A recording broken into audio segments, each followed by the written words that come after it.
Today, I'm going to examine a voice recording that sounds better with the processing, but I'm going to show you how it could be improved further if we make some adjustments in the raw audio capture first. Let's listen to the processing before and after. My goal for voice recordings is to book. The processed sound is an improvement, but I'm going to show you how we can make it sound even better if we adjust a couple things in the raw audio capture first.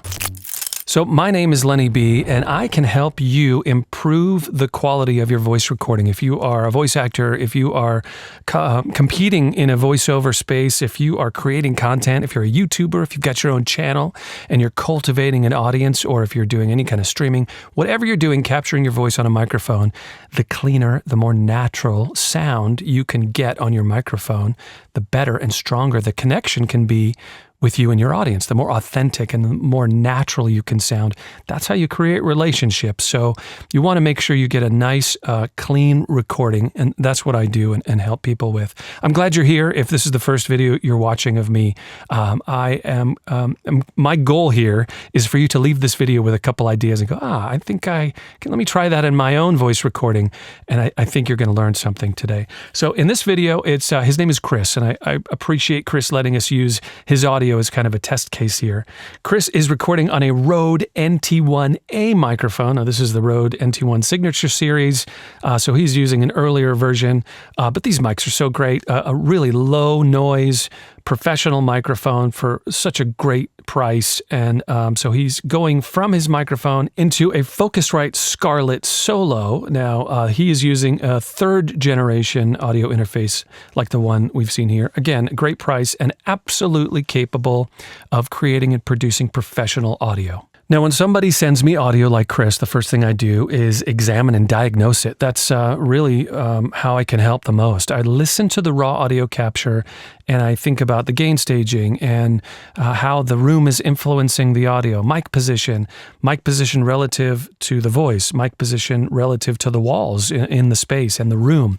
And there's a bunch of different things that can be adjusted to help improve the raw audio capture. Gain staging is one of the issues that I'm really noticing that he's having an issue with. When you get those things, the process of recording your voice to get a nice, strong, stable canvas, when you can get your raw recording in a strong place, then the processing is sweetening instead of compensating for a problem.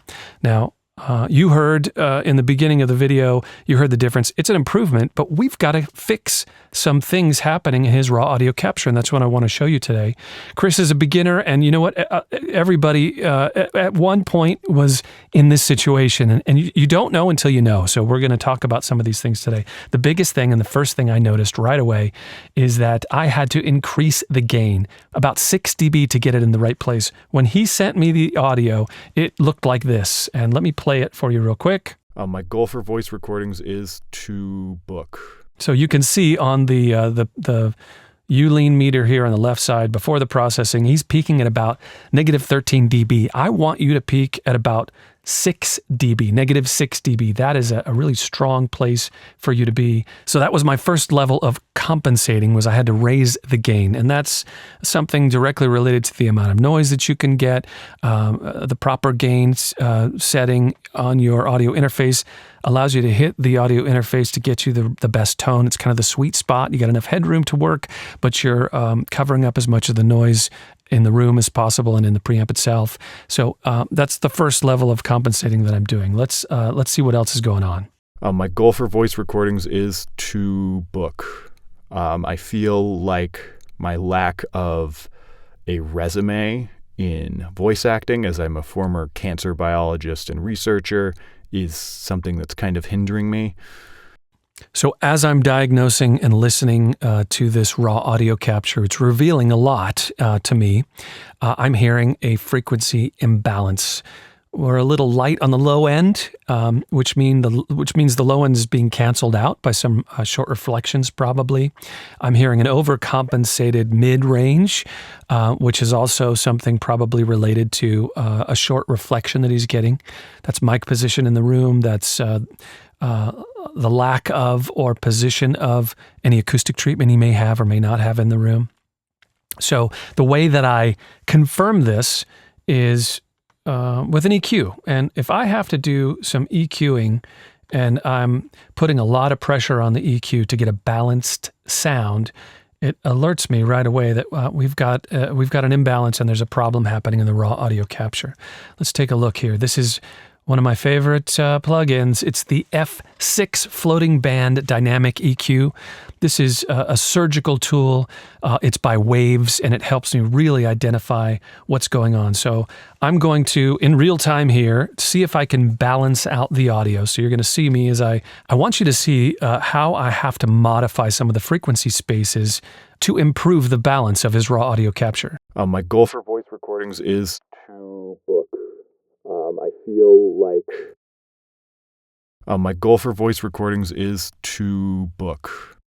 The first thing I'm noticing is the 406 frequency space around here. This is where I'm getting one of the biggest imbalances in the frequency, that overabundant mid-range. My goal for voice recordings is to book. I feel like my lack of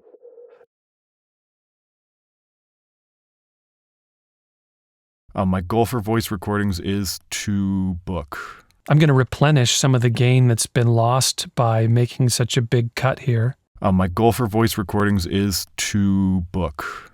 I feel like my lack of a resume in voice acting, as I'm a former cancer biologist and researcher. My goal for voice recordings is to book. I feel like... This is just a quick... To illustrate for you, I want you to see what I'm doing here. It's just a quick balancing with my EQ. And I've gone through and created a custom setting for Chris. And that's what you heard at the beginning of the video. And I'm going to play that again, where I use a bunch of different types of processing, like EQ, compression, gate to get rid of the noise or an expander, some saturation, de-esser, and things really to do more compensating. But really, this is a great, clear illustration of the compensating that I'm forced to do to try to approach a balance because of something that's happening in the raw audio capture. My goal for voice recordings is to book. I feel like my lack of... Okay, so it looks like we've got a pretty good balance with the audio. My goal for voice recordings is to book. I feel like... So when I increase the output on my EQ here, I'm replenishing the energy that I'm taking away here in the mid-range. I'm boosting up the bass because I'm missing. So, I mean, this gives me a clear picture.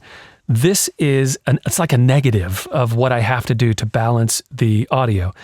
Because this mid-range area here was overabundant, I'm dipping it down to get a balance.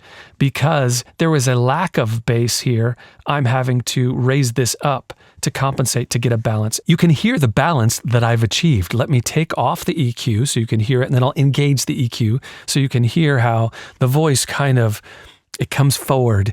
The voice sounds more balanced, and I can draw your ear to something specific. I can hear the low, mid, and upper frequencies. They're all hitting my hitting my ear at a more equal level. No, there's no one frequency space that's overabundant or louder than the other. That balance translates to clarity. It translates into more natural. It translates into closer, and it translates and helps me make a more natural connection. I mean, just you listen to the difference and tell me what you think. My goal for voice recordings is to book. My goal for voice recordings is to book. I feel like my lack of a resume... You may be saying, well, actually, Lenny, it really doesn't sound that good. It could definitely sound better. Yes, it can. And that is because I'm having to do so much compensation. I'm using the EQ pretty drastically. I'm having to put a lot of pressure on the EQ to reach that balance. If those issues were not there to begin with in the raw audio capture, I could use less EQ pressure and to get the balance, and it would sound better. So it absolutely, I would say that yes, we can create a custom processing chain here. It can improve it, but I think at this point for Chris, What he really needs to do is go back and fix those things. One of the things that I'm going to do is suggest a voice capture improvement session for Chris. And this is where I work one-on-one with him to not only identify the issues happening in his specific setup with his mic. We look at pictures of his room. I say, okay, if we put the microphone over here, maybe you have some acoustic treatment. Let's move the placement of that treatment so we can optimize the balance in the raw audio capture before we even think about EQ or processing anything or using plugins to compensate. We really don't want to. We want to use the plugins to refine and sweeten. So I think that's the first move for Chris, would be to fix what's happening in his room. And just by diagnosing his audio and hearing some of the things in the raw audio capture right away, I can identify several of the things that need to be improved. And you know what? It doesn't necessarily mean that he has to buy a bunch of acoustic treatment. It could be just placement where the microphone is. That could actually do a lot of improving. Placement of the microphone with respect to his voice and mouth. Placement of the microphone with respect to the rotation in the room, where the microphone is pointing. Is it pointing at something that is reflecting right back to it? You know, the mics are so sensitive; they're so good at picking things up. Is Chris using the rejection side of his microphone to its fullest extent? Are we identifying where a reflection can happen, and are we putting the rejection side of that microphone facing that likely reflection point? All those things could be optimized. And when you get a nice, stable audio, raw audio capture, everything downstream becomes easier, including the processing like with EQ. So looking at what we have to do here with the EQ alerts me right away to say this raw audio capture is below the threshold and we need to fix that first. If you've been feeling like my voice sounds good, but it's not quite close, it sounds close and far away at the same time, or I'm having to kind of chase my tail to try to EQ things properly. I fix one space, but then it screws something else up. Then it's over sibilant, and then I lower the sibilance, but then it's not bright enough. You know, usually those things are a sign that there's something that needs to be fixed in the raw audio capture. I invite you to send me some audio, and I will help you. There is no charge for me to diagnose your audio. Go to lennyb.com. On my website, there's a red button at the top of the homepage. Just follow the instructions. It's really simple. If you have any questions, you can email me. But if you send me your raw audio, I will first send you a custom processing audio chain and what that sounds like with my custom processing, using my ear to fine-tune things. If it's above the threshold. If it's below the threshold and it definitely needs to be fixed first, I'm going to show you, hey, you've got an issue here, you've got an issue here. We need to do some work to fix your raw audio capture first. Then we can do the custom processing afterwards. Either way, you're going to walk away with a better direction. So many times, this is so important. And I want to say something else about Chris here. There's so many times people will buy a new microphone, or they'll get a new plugin, or they'll say, if I get a better preamp or audio interface, that's going to fix the audio. When really it's the raw audio capture needs to be improved. If you've got a good foundation, you have to have a good foundation to build on.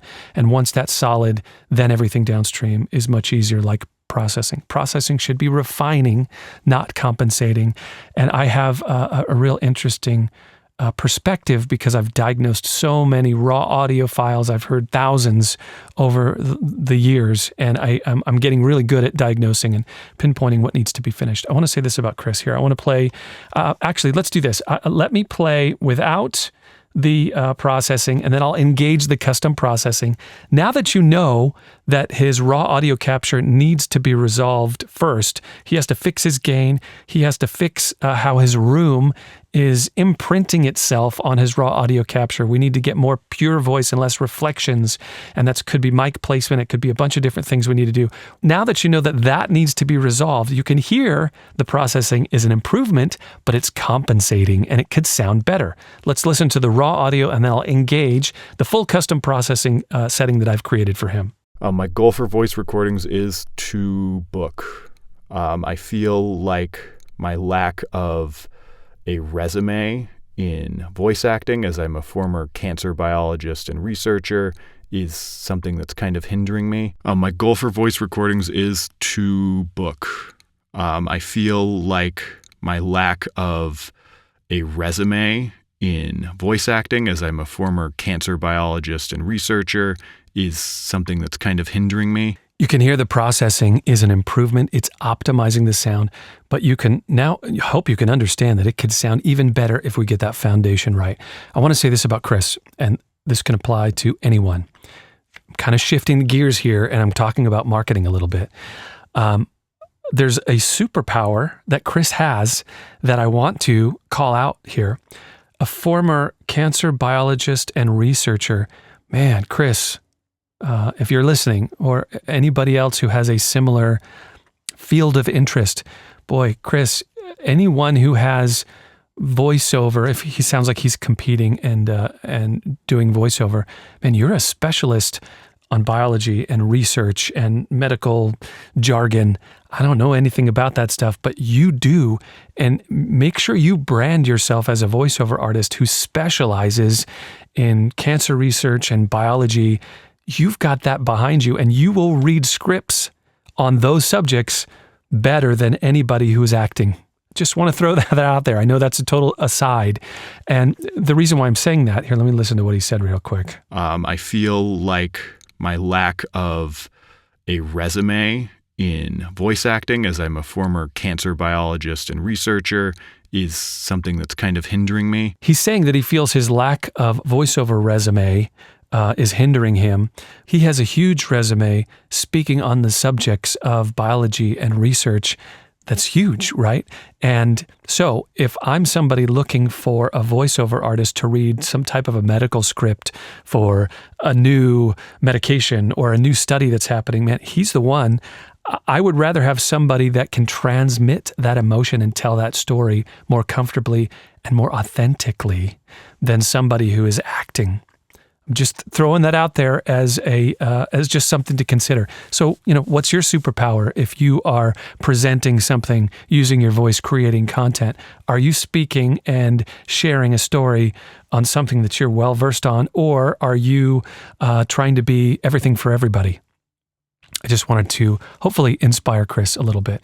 Don't be shy to send me your audio. I want to help you improve that connection with your audience, whether it be people listening to your demos or people that are looking for voiceover or potential subscribers that you have for your channel or followers, whatever it is. Go to lennyb.com, hit that red button at the top and follow the instructions.